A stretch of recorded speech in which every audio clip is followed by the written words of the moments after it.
Good morning student. चलिए आज हमारा क्लास 12 का टॉपिक है क्या, मैट्रिक्स। ठीक है। अब इसमें क्या है कि सबसे बड़ी बात, मैट्रिक्स आप अभी तक क्लास 11 में नहीं पढ़े थे, क्लास 12 में ये पहली बार इंट्रोड्यूस होता है। ठीक है। चलिए देखते हैं इसमें हमको क्या सीखना है।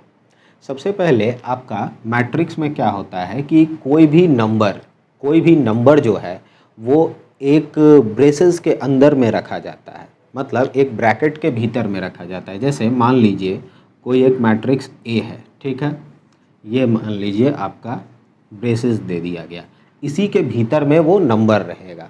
ठीक है। अब इसके भीतर है तो नंबर को कैसे रखा जाएगा ये समझिए। ठीक है। कैसे, तो देखिए ज़रा सा। सबसे पहले अगर हम मान लें कि ये हमारा A11, ये A12, ये A13 है ना, इस तरीके से नंबर को रखा जा रहा है। इसको और हम बड़ा करके रखते हैं, देखते हैं ऐसे बढ़ते बढ़ते। ठीक है। ये रो हुआ, इसको ज़रा हमको लिख लेने दीजिए, फिर आपको हम समझाते हैं। A21, A22 ऐसे बढ़ते बढ़ते यहाँ ये जाएगा A1N। ठीक है, ये A2N। इसी तरीके से ये बढ़ते बढ़ते आएगा AM1 और यहाँ ये बढ़ते बढ़ते कहाँ जाएगा AMN। ठीक है। चलिए सब, अब इसको हम लिख चुके हैं तो देखिएगा इस चीज़ को आप समझिएगा ज़रा सा। ठीक है। कोई भी मैट्रिक्स में, किसी भी मैट्रिक्स में जो आपको नंबर को अरेंज किया जाता है वो रो बाय कॉलम, पहले नंबर ऑफ रो लिखा जाता है कि कितना रो है उसमें, और फिर उसमें क्या लिखा जाता है, नंबर ऑफ कॉलम। ठीक है। तो देखिए ये हमारा, इसको ऐसे पढ़ेंगे, मान लेते हैं कि अगर इसको पढ़ा जाए, ठीक है, तो इस पर्टिकुलर चीज़ को क्या बोला जाता है, एलिमेंट। ठीक है, एलिमेंट। अब ये जो है यहाँ जो लिखा हुआ है 1 1, ये इसका पोजीशन को बताया जाता है, मतलब ये फर्स्ट रो और फर्स्ट कॉलम। ठीक है, ये कहाँ है, फर्स्ट रो और सेकंड कॉलम। ठीक है, ये हमारा क्या हुआ, फर्स्ट रो थर्ड कॉलम। ठीक है, तो उस हिसाब से आगे बढ़ते बढ़ते ये हमारा क्या है, ये फर्स्ट रो और nth कॉलम है ना। आगे देखिए ये हमारा क्या है, ये सेकंड रो फर्स्ट कॉलम, ये सेकंड रो सेकंड कॉलम हुआ ना। इस हिसाब से हम आगे बढ़ते चले जाएंगे तो ये हमारा सेकंड रो और nth कॉलम है। चलिए अब जल्दी से आगे सीखते हैं। यह इधर नीचे third row, fourth row, fifth row, इसी तरीके से बढ़ते बढ़ते ये हमारा क्या आ गया, mth रो फर्स्ट कॉलम, फिर यहाँ क्या आ जाएगा, mth रो सेकंड कॉलम है ना। अब ये आखिरी वाला एलिमेंट देखिए, ये क्या हुआ, AMN। MN का मतलब mth रो और nth कॉलम। ठीक है। अब उस हिसाब से इसको हम देखिए कैसे लिखते हैं, इसको M क्रॉस N ऑर्डर, इसको क्या पढ़ते हैं हम, M क्रॉस N ऑर्डर का ये क्या है, मैट्रिक्स है। ठीक है, समझ में आई बात। तो देखिए इसको किसी भी मैट्रिक्स में नंबर को या उसके भीतर जो एलिमेंट बोला जाता है उसको हम इसी तरीके से अरेंज करके लिखते हैं। ठीक है। जैसे कोई एक एग्जांपल ले लेते हैं। चलिए देखिए कोई भी एक एग्जांपल अगर हम ले लें, जैसे 1 2 3 4 5 6, तो देखिए स्टूडेंट्स, इसमें ये हमारा फर्स्ट रो हुआ, ये सेकंड रो और ये थर्ड रो। तो हम पहले यहाँ m यानी नंबर ऑफ रो को लिखेंगे, तो यहाँ 3 और कॉलम कितना, एक कॉलम, ये देखिए एक कॉलम और यहाँ ये दूसरा कॉलम है ना, 3 क्रॉस 2। तो यहाँ क्या बोलेंगे, ये जो मैट्रिक्स है वो 3 क्रॉस 2 ऑर्डर का मैट्रिक्स है। समझ में आई बात। अभी इसके भीतर जो एलिमेंट्स है उस पर कोई चर्चा नहीं करेंगे, उस पर अभी कुछ देर बाद। ठीक है, पहले हम इसको जान लेते हैं जल्दी से। ठीक है, तो ये हमारा क्या हुआ, 3 क्रॉस 2 ऑर्डर का मैट्रिक्स हो गया। ठीक है। चलिए अब हम आगे आते हैं, अब आगे बढ़ते हैं। देखिए इतना तक आप समझ गए। अब ये किसी भी ऑर्डर का हो सकता है, जैसे 1 क्रॉस 1 या 1 cross 2, 1 cross 3, 1 cross 4, 2 cross 1, 2 cross 2, 3 cross 3, इसको आप कुछ भी पढ़िए, 3/3, 3/4, ये भी पढ़ते हैं। 2 क्रॉस, ऐसे बोलिए 2 क्रॉस 2 पढ़िए, 3 क्रॉस 4 पढ़िए या 3/4 पढ़िए, दोनों में से कोई भी चीज़ बोलिए, सब चलेगा। ठीक है। एक फाइनल आपको हम समझा दे रहे हैं कि किसी भी मैट्रिक्स के भीतर में क्या होते हैं, एलिमेंट्स को इस ऑर्डर में अरेंज किया जाता है कि वो m और n के फॉर्म में है या किसी भी फॉर्म में। अगर मान लेते हैं यहाँ वो 3x3 के फॉर्म में है, ठीक है, यानी कि नंबर ऑफ रो कितना है 3 और नंबर ऑफ कॉलम भी कितना है 3, ठीक है। चलिए अब हम आगे बढ़ते हैं, इसमें हम मैट्रिक्स के जो टाइप्स हैं उसको जानते हैं, ठीक है। इसको हम हटा दे रहे हैं। चलिए अब हम यहाँ हेडिंग आपको दे दे रहे हैं, क्या, types of matrix.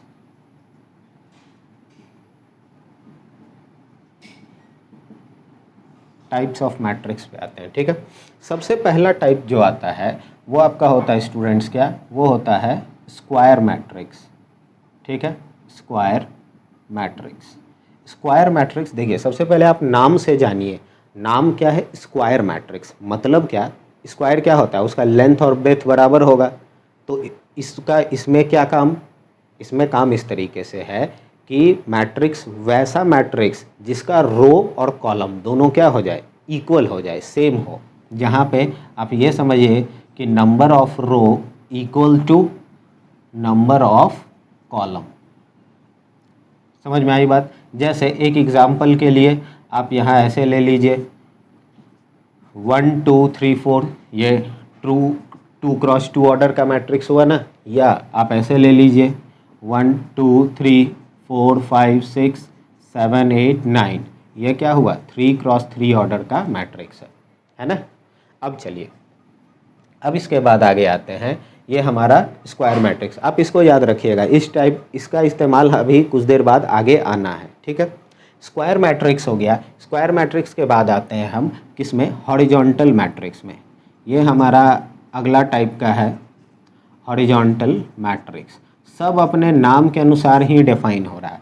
Horizontal matrix का मतलब देखिए, हॉरिजॉन्टल में क्या है कि वो हॉरिजॉन्टली ज़्यादा होगा। जैसे एक इसका अगर हम एग्जाम्पल बोलें आपको, देखिए एग्जाम्पल से ही आपको बेहतर समझ में आ जाएगा। 1 2 3 4 5 6, ठीक है। अगर आप इसको देखेंगे ऐसे तो देखिए ये हॉरिजॉन्टल क्या लग रहा है, ज़्यादा लंबा लग रहा है ना, वर्टिकल नहीं। तो इस हिसाब से इसमें क्या होगा कि नंबर ऑफ, ये देखिए इसमें नंबर ऑफ रो क्या है, सिर्फ 2 है, लेकिन नंबर ऑफ कॉलम क्या है 3। तो आप ये बात याद रखिएगा कि यहाँ इसमें क्या होगा कि number of column is greater than number of रोज। समझ में आई बात, हो जाएगा। चलिए इस तरीके से इसको हम सॉल्व करेंगे। जहाँ आप याद रखिए हॉरिजॉन्टल मैट्रिक्स में क्या होगा, नंबर ऑफ कॉलम्स ज़्यादा होगा किसके कंपैरिजन में, नंबर ऑफ रो के कंपैरिजन में। अब देखिए हॉरिजॉन्टल के बाद आता है क्या, वर्टिकल मैट्रिक्स। वर्टिकल, तो वर्टिकल मैट्रिक्स क्या होगा, उसको इसमें नंबर ऑफ कॉलम ज़्यादा है तो उसमें नंबर ऑफ रो ज़्यादा होगा, और कोई बात नहीं। तो देखिए उसको हम ऐसे अरेंज कर देंगे, ये देखिए 1 2 3 4 5 6, इसमें 1 रो 2 रो 3 रो है ना। इसमें कितना रो हो गया, 3 रो, और इसमें कॉलम कितना है, सिर्फ 2। यहाँ बोलेंगे number of rose is greater than number of column, ठीक है। समझ में आई बात। ये हमारा इस तरीके से ये टाइप्स हुआ, ठीक है। और भी टाइप है, चलिए उसको हम डिस्कस करते हैं जल्दी से।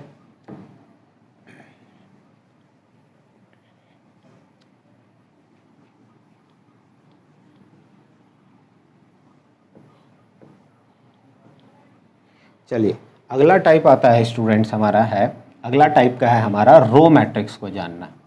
रो मैट्रिक्स को जानते हैं, ये सब छोटा छोटा है, जल्दी निपट जाएगा। रो मैट्रिक्स किसको बोलते हैं, ये देखिए वैसा मैट्रिक्स जिसमें सिर्फ एक रो हो, जहाँ एक रो सिर्फ हो, उसको क्या बोलते हैं हम, रो मैट्रिक्स, ठीक है। जैसे आप कोई भी ये ले लीजिए 1 2 3, ये एक रो है 3 कॉलम है, या ऐसा ले लीजिए 1 2, इसमें एक रो है और कॉलम कितना है, 2 है। समझ में आई बात। यहाँ रो मैट्रिक्स क्या होगा, सिर्फ और सिर्फ एक रो को बताएगा और कुछ नहीं। समझ में आई बात। चलिए आगे बढ़ते हैं, कॉलम मैट्रिक्स में आते हैं। कॉलम मैट्रिक्स में क्या होगा, जिस तरह से रो मैट्रिक्स में सिर्फ एक रो था, उसी तरीके से कॉलम मैट्रिक्स में क्या होगा, सिर्फ एक कॉलम होगा। जैसे ये देखिए 1 2 3 या कुछ भी। अभी एक बार फिर से हम आपको ये बात याद दिला दें कि भीतर के एलिमेंट्स में क्या है नहीं है उस पर हम ध्यान नहीं देने जा रहे हैं, उसको कुछ देर बाद अभी आएंगे तो फिर वो अपने आप सॉल्व होना शुरू हो जाएगा। ठीक है, चलिए रो हो गया, कॉलम हो गया। अब हम आते हैं इस क्या, अब आपको शुरुआत करते हैं एक डायगोनल मैट्रिक्स से। इसको हम मिटा रहे हैं, अगला शुरुआत करते हैं डायगोनल मैट्रिक्स। ध्यान से देखिएगा,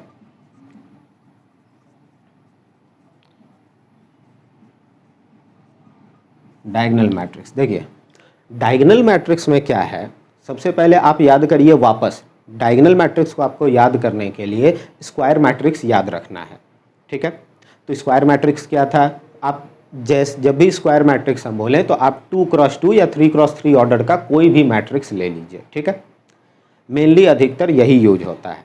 तो अब क्या करना है आपको, इसमें डायगोनल मैट्रिक्स आ रहा है। ठीक है, देखिए डायगोनल मैट्रिक्स क्या बोलता है कि वैसा स्क्वायर मैट्रिक्स, जैसे मान लेते हैं क्या बोल रहा है, इसको ऐसे आप पढ़िए कि that type of square matrix in which a I j equal to 0। ठीक है, यहाँ देखिए a I j क्या है ये हम समझाते हैं आपको। ये एक एलिमेंट है, कौन सा एलिमेंट, तो I j का मतलब ith रो और jth कॉलम, ith रो और jth कॉलम का जो एलिमेंट है वो किसके बराबर है, 0 के बराबर। ठीक है, फॉर क्या बोला जाता है, for every I not equal to J. इस चीज को समझिएगा, जहां पे आई और जे बराबर नहीं है। अब हो सकता है आपको ये समझने में परेशानी आ रहा हो, तो देखिए हम क्लियर कर देते हैं। मान लेते हैं कोई एक मैट्रिक्स M ले रहे हैं हम, यहाँ पे एक 3x3 ऑर्डर का लेंगे स्टूडेंट, 3x3 का ले रहे हैं, 3x2 का क्यों नहीं, हम पहले ही यहाँ क्लियर किए थे कि that type of square matrix, आपको डायगोनल मैट्रिक्स बनाने के लिए स्क्वायर मैट्रिक्स आना बहुत ही ज़रूरी है। ठीक है, तो देखिए यहाँ हम क्या ले रहे हैं, A11 A12 A13, ठीक है, A21 A22 A23, ठीक है, A31 A32 A33। ठीक है, अब देखिए यहाँ पे आप समझिएगा। ठीक है, क्या बोला जा रहा है कि यहाँ आप A12 है ना, आप इसी को I और इसी को J मानिए, ये ith रो और ये jth कॉलम होगा।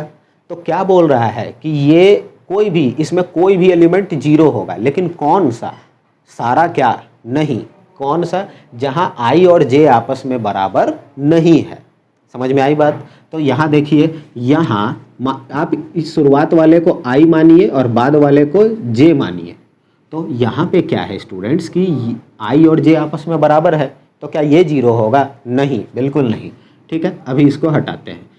अब देखिए इसमें आप इस पार्ट को अगर छोड़ देंगे, इस पार्ट को अगर छोड़ देंगे तो हमारा बाकी सब क्या हो जाएगा, 0। देखिए ये क्यों नहीं 0 होगा, तो इन दोनों में क्या है, I और J बराबर, यहाँ I और J बराबर, यहाँ I और J क्या है, बराबर है। तो बोलेंगे बाकी कौन 0 होगा, तो ये देखिए I और J बराबर नहीं है। यहाँ क्या बोला, I और J बराबर नहीं है, वो सारा ऐसा I J वाला क्या होगा, 0, है ना। मतलब ये 0 ये 0 ये 0 ये और ये 0। तो उस हिसाब से अगर हमको कोई एक एग्जाम्पल मिलेगा, तो देखिए एग्जाम्पल अगर हमको बनाना होगा तो यहाँ 1 2 3, ये हमारा 3x3 ऑर्डर का बनेगा, यहाँ 0 यहाँ 0 यहाँ। ठीक है ना। एक चीज़, तो इसको क्या बोला जाएगा, इसको डायगोनल मैट्रिक्स बोला जाएगा। समझ गए। अगर आपको बोला जाएगा तो यहाँ बोलेंगे डायगोनल मैट्रिक्स, इस मैट्रिक्स का बोलेगा कि आप डायगोनल मैट्रिक्स निकालिए। ठीक है, तो आप ऐसे लिखिएगा, diagonal matrix is equal to क्या हो जाएगा, 1 2 3, या 1 2 3 आप ऐसे भी रहने दीजिए, डायगोनल मैट्रिक्स इसका 1 2 3। समझ में आई बात। आप इसको इस तरीके से लिख सकते हैं। ठीक है, चलिए एक बार फिर से हम आपको इसको बता दें कि इसमें वैसे भी ये लीडिंग डायगोनल लिया जाता है। ठीक है, क्यों, आप इधर से अगर लेंगे तो ये और ये ऑलरेडी पहले से 0 है। ठीक है, इसलिए आपको ये बात ध्यान रखना है। ठीक है, चलिए अब हम इसके बाद आगे बढ़ते हैं। इसी का एक टाइप है स्केलर मैट्रिक्स। ठीक है, चलिए इसको हम मिटाते हैं।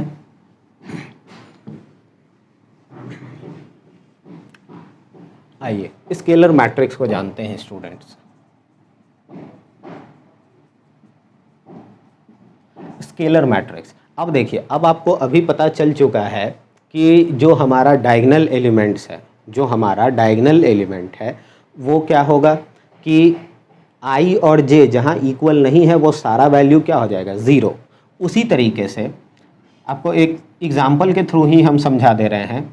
ये मान लीजिए 5 5 5 0 0 0 0 0 0। देखिए इधर का 3 वैल्यू और इधर का ये 3 एलिमेंट 0 है, मतलब ये हमारा कैसा हो जाएगा, डायगोनल मैट्रिक्स होगा, ये तो कंफर्म है।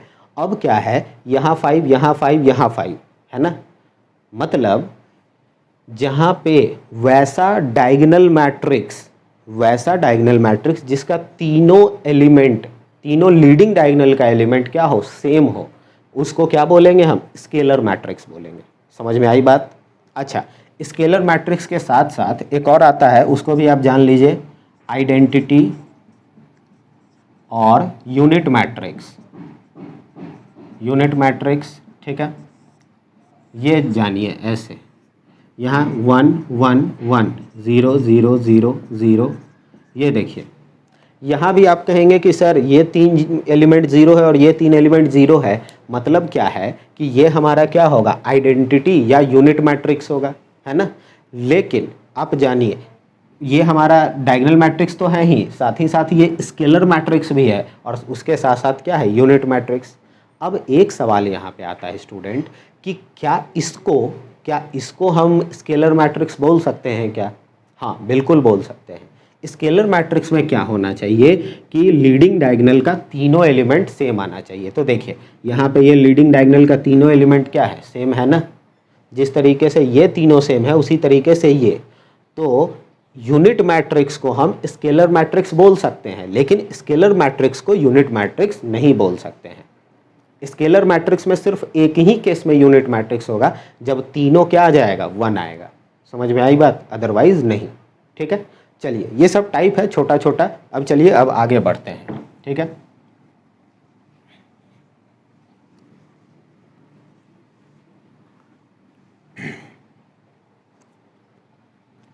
चलिए अगला टॉपिक है हमारा क्या, अपर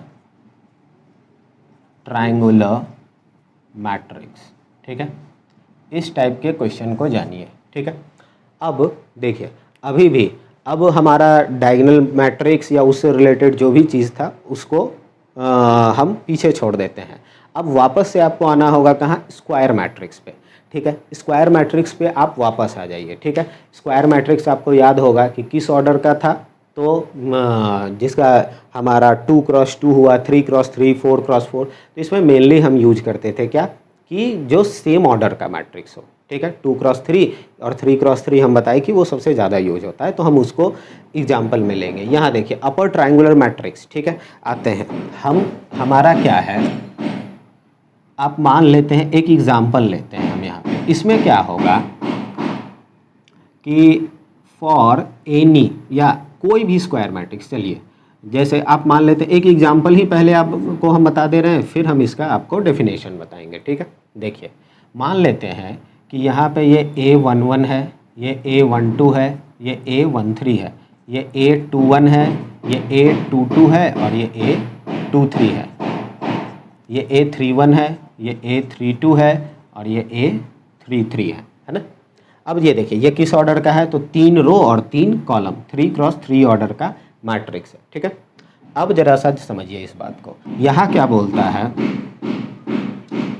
फॉर एनी स्क्वायर मैट्रिक्स, किसी भी for any square matrix A i j equal to 0, अभी कुछ देर पहले भी हम जब डायगोनल मैट्रिक्स पढ़ा रहे थे उस वक्त आपको बताए थे कि किसी भी स्क्वायर मैट्रिक्स में ए आई जे इक्वल टू क्या होगा, 0 होगा। किसके लिए होगा तो ज़रा समझिए, वहाँ हम कंडीशन क्या बोले थे स्टूडेंट डायगोनल मैट्रिक्स में कि आई नॉट इक्वल टू जे। यहाँ क्या बोल रहा है कि ए आई जे 0 होगा, किसके लिए, for every I greater than J. ठीक है, समझिएगा इस चीज़ को। यहाँ आई ग्रेटर देन जे मतलब जहाँ रो बड़ा होगा किससे, कॉलम से। अब ये कैसे आपको समझना है, ये देखिए, आप यहाँ पकड़िए, यहाँ ये सेकंड रो और फर्स्ट कॉलम, तो यहाँ रो क्या है ज़्यादा, कॉलम क्या है कम। यहाँ क्या है तो ये वाला 0 होगा। यहाँ थर्ड रो है, फर्स्ट कॉलम है ना, तो यहाँ रो ज़्यादा है कॉलम कम है। यहाँ भी क्या बोल रहा है, थर्ड रो सेकंड कॉलम, मतलब थर्ड रो सेकंड कॉलम मतलब नंबर ऑफ रो बड़ा है किससे, नंबर ऑफ कॉलम से। और किसी में भी आप देख लीजिए तो ये हमारा क्या है, ऐसा नहीं है, ये तीनों तो बराबर है, इसमें रो छोटा है कॉलम बड़ा है। तो हमको क्या लेना है, जहाँ रो बड़ा हो किससे, कॉलम से। तो देखिए अगर इसका कोई आपको एग्जाम्पल बोला जाए तो पहला बात तो ये स्क्वायर मैट्रिक्स होगा, ये तय है। तो देखिए आपको ये 3 जगह पे 0 रखना है, यहाँ 1 2 3, यहाँ 0 4 5 0 0 6, इस तरीके से हम इसको करेंगे। देखिए इसमें ये तीनों 0 हो जाएगा, तो इसको, इस चीज़ को क्या बोला जाता है, अपर ट्रायंगुलर मैट्रिक्स। समझ गए, ये हमारा क्या कहलाएगा, अपर ट्रायंगुलर मैट्रिक्स। ठीक है, और इसी का जस्ट अपोजिट जो होगा वो बनेगा कौन, लोअर ट्रायंगुलर मैट्रिक्स। देखिए अगला हेडिंग हम यहाँ दे रहे हैं, क्या स्टूडेंट्स, लोअर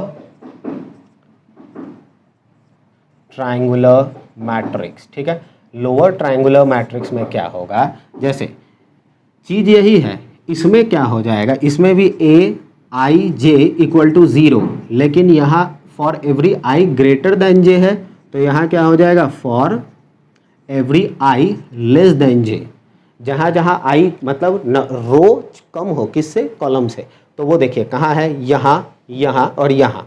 हम इसको दोबारा नहीं लिखने जा रहे हैं, आप इसको प्रैक्टिस कर लीजिए। हम एक एग्जाम्पल के तौर पे आपको यहाँ देते हैं, जैसे इस बार आई क्या होना चाहिए, कम होना चाहिए किससे, जे से, मतलब रो कम होना चाहिए कॉलम से। तो वो कहाँ है, यहाँ है और यहाँ है। ठीक है, तो आप बाकी जगह नंबर ले लीजिए, 1 0 0 2 3 0 4 5 6। समझ में आई बात। देखिए ये हमारा 3 एलिमेंट, जहाँ ये 3 कौन सा एलिमेंट है, जहाँ रो छोटा है किससे, कॉलम से। ठीक है, तो इन 3 को क्या बोलेंगे, लोअर ट्रायंगुलर मैट्रिक्स। ठीक है, समझ में आई बात। चलिए हो जाएगा। अब इसी में ये आपका 2 हो गया, अपर ट्रायंगुलर मैट्रिक्स और लोअर ट्रायंगुलर मैट्रिक्स। इसी में एक छोटा सा है नल मैट्रिक्स, उसको हम समझा दे रहे हैं। यहाँ हम बता दे रहे हैं नल मैट्रिक्स। नल मैट्रिक्स में क्या होता है कि वैसा मैट्रिक्स जिसका सारा एलिमेंट क्या हो, जिसका सारा एलिमेंट क्या हो, 0 हो, जैसे, और उसके लिए कोई स्क्वायर मैट्रिक्स, कोई भी किसी तरह का मैट्रिक्स होने का ज़रूरत नहीं है। ठीक है, जैसे ये हमारा 2 रो और 3 कॉलम है, तो ये किस ऑर्डर का मैट्रिक्स बोला जाएगा, 2 क्रॉस 3 ऑर्डर का मैट्रिक्स बोला जाएगा। ठीक है, समझ में आई बात। ये हमारा टाइप्स ऑफ मैट्रिक्स यहाँ पे कंप्लीट होता है। ठीक है, अब जो बात है वो भीतर के एलिमेंट्स का होगा। याद है अभी कुछ देर पहले हम बोले थे कि भीतर के एलिमेंट्स को अभी हम जिक्र नहीं करते हैं, कुछ देर बाद शुरू करेंगे। यहाँ से हमारा जो भीतर के एलिमेंट्स हैं उनके बारे में हम जानेंगे कि वो कैसे फंक्शन करते हैं। ठीक है, तो चलिए इसको मिटा के हटाते हैं और देखते हैं आगे।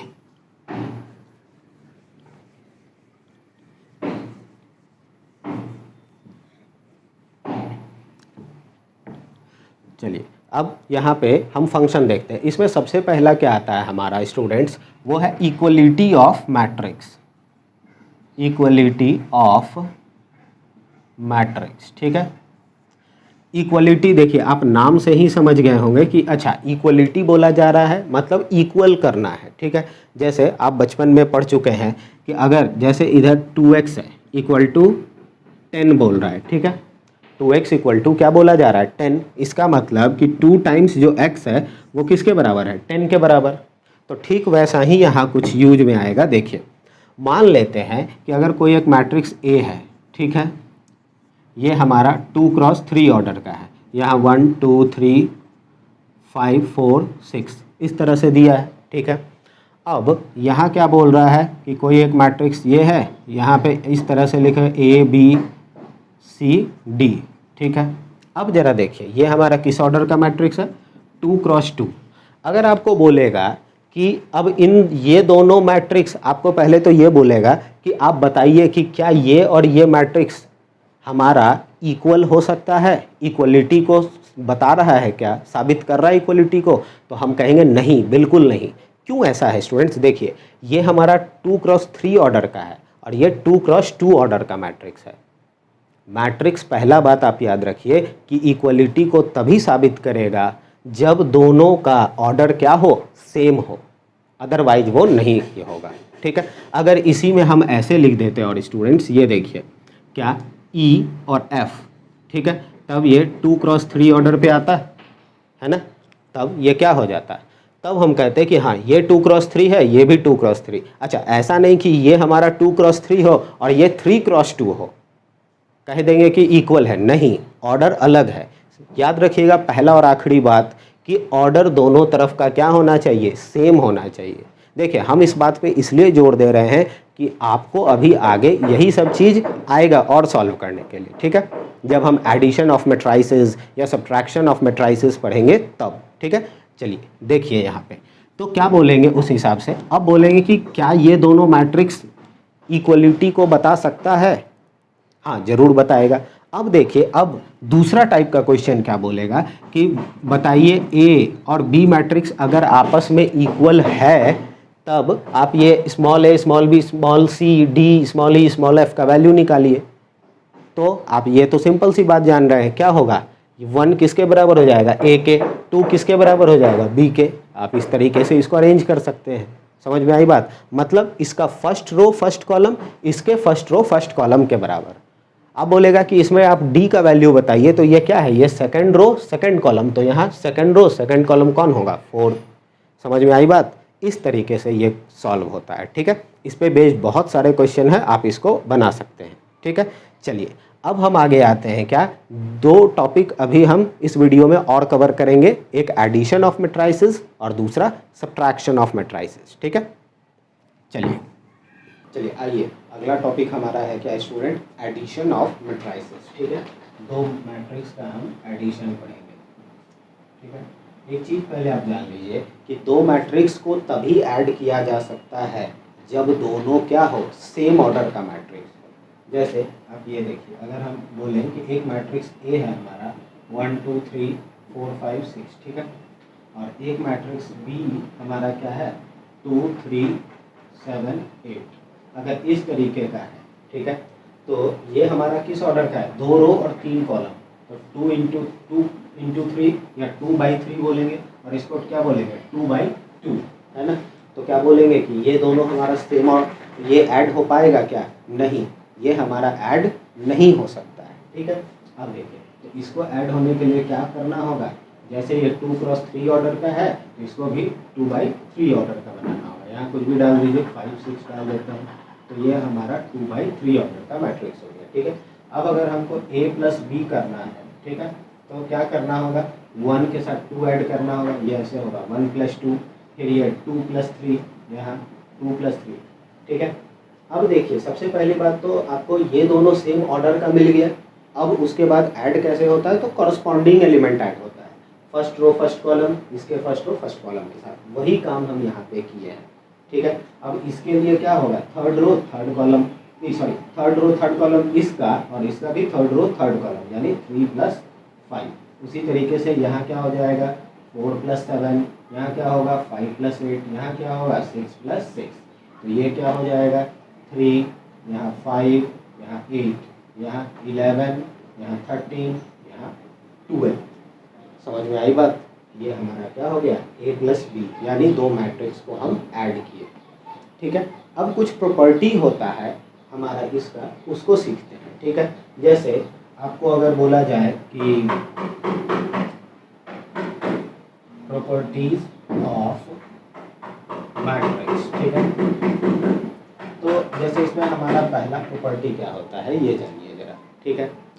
पहला प्रॉपर्टी क्या होता है, बोला जाता है क्या कि matrix addition of matrix addition, रुकिए इसको जरा मिटा लेने दीजिए, काफ़ी स्पेस मिलेगा तो हम आपको अच्छे से बता सकते हैं।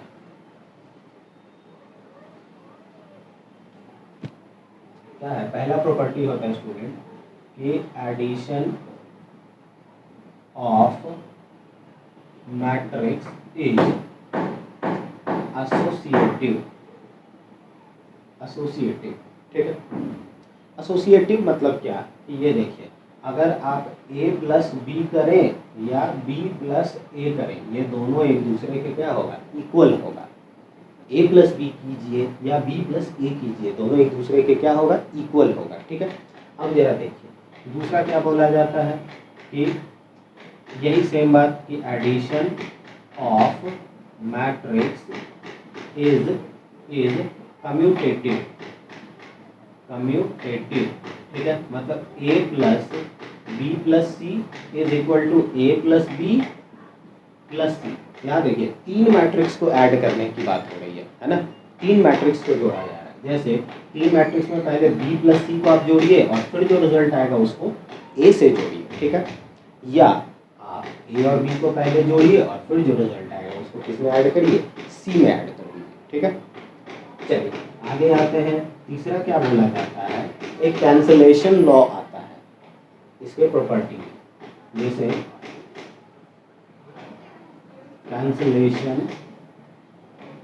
कैंसलेशन लॉ, ठीक है। कैंसलेशन लॉ के बारे में बोला जाता है कि कैंसलेशन लॉ तभी लगता है जैसे a प्लस बी हमारा बराबर है a प्लस सी के। अगर a प्लस बी हमारा बराबर है a प्लस सी के, तो आप a और a को कैंसिल कर सकते हैं, तो क्या हो जाएगा, b हमारा इक्वल हो जाएगा, किसके इक्वल हो जाएगा, c के इक्वल हो जाएगा। समझ में आई बात, हो जाएगा। चलिए आगे आते हैं, आगे हम आपको क्या सिखाएंगे, हमारा सब्ट्रैक्शन ऑफ मैट्रिसेस, ठीक है। सब्ट्रैक्शन में आइए, हमारा अगला टॉपिक है क्या, सब्ट्रैक्शन ऑफ मैट्रिसेस, ठीक है। इस चीज़ को देखिए जरा सा, दो मैट्रिक्स को हम कब सब्ट्रैक्ट करते हैं, तो जिस तरीके से हम ऐड करते थे उसी तरीके से हम सब्ट्रैक्ट करेंगे, ठीक है। जैसे मान लीजिए ए हमारा यहाँ क्या है 1 2 3 4, ठीक है, ये हमारा 2 क्रॉस 2 ऑर्डर का है ना, तो इसी ऑर्डर का हम यहाँ लेंगे, बी ले लेते हैं क्या 0 1 5 3, ठीक है, ये हमारा 2 क्रॉस 2 ऑर्डर का आया है ना। अब देखिए अगर हमको a माइनस बी करना होगा, पहला बात तो हम जानेंगे क्या कि ये और ये सेम ऑर्डर का मैट्रिक्स है। दूसरी बात क्या होगा कि हम कॉरस्पॉन्डिंग एलिमेंट को जिस तरीके से ऐड किए थे उसी तरह से सब्ट्रैक्ट करेंगे।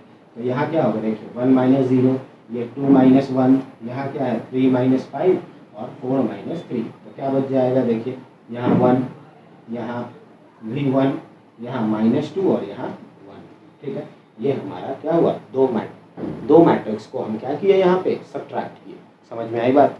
अब एक चीज़ आप देखिए कि इसमें सब्ट्रैक्शन का कोई प्रॉपर्टी नहीं होता है। क्यों नहीं होता है, तो आपको एक चीज़ बताते हैं।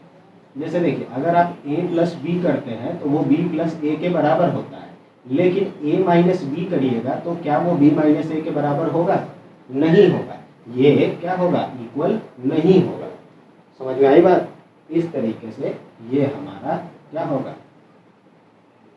ये हमारा अप्लाई नहीं, ये बाद वाला जो सब्ट्रैक्शन है वो अप्लाई नहीं हो पाता, इस वजह से इसका कोई प्रॉपर्टी नहीं है, ठीक है। चलिए स्टूडेंट, अब आज का क्लास हम यहीं पे ओवर करते हैं। आप इसको क्वेश्चन को खूब प्रैक्टिस कीजिए। अब मिलते हैं हम आपसे फिर अगले वीडियो में, ठीक है। Thank you so much.